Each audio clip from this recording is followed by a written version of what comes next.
In this episode, I'm going to show you how easy it is to add an event to a Google Calendar. So right now I have just my calendar. Let me turn off that. I have my calendar selected where I would like to have an event place. So looking at tomorrow, for example, I want to go ahead and put an event in, a meeting with B. Create an event. And this will just default as an all-day event. And you can tell an all-day event because there's a box around it. But that's not my intention. So what I want to do is I want to kind of narrow this down. And I can select that event and select Edit Event. And instead of all day, I can uncheck that. And maybe that my event is going to go from 11 to noon. And I can change that. So, and also, I can find where I would like to have that event. So we'll put it to Student Union at University of Wyoming. And it can narrow it down. I can decide if I want to add a video call to this.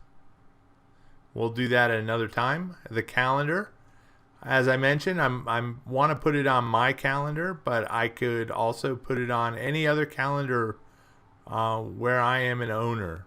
Okay, but I'm going to leave it on mine.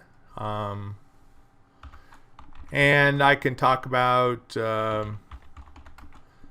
publication. And I can choose if I want a different event color, if I want reminders set up, a pop-up reminder. I can decide that I want to get an email reminder, perhaps 1 hour, and to have that reminder.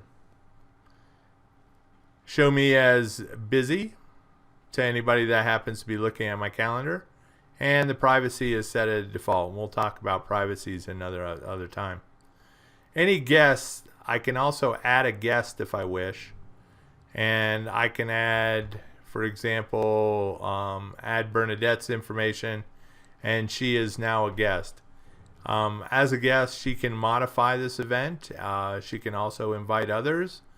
And can see the guest list. If I didn't want her to do that, I can uncheck that and make those other modifications, but she has that ability. So now once I am done, I can select save and save the changes, and it'll give me a warning, send invite, don't send. I'll let her know otherwise. So now if I select this event, it'll now give me additional information to include possibly a map.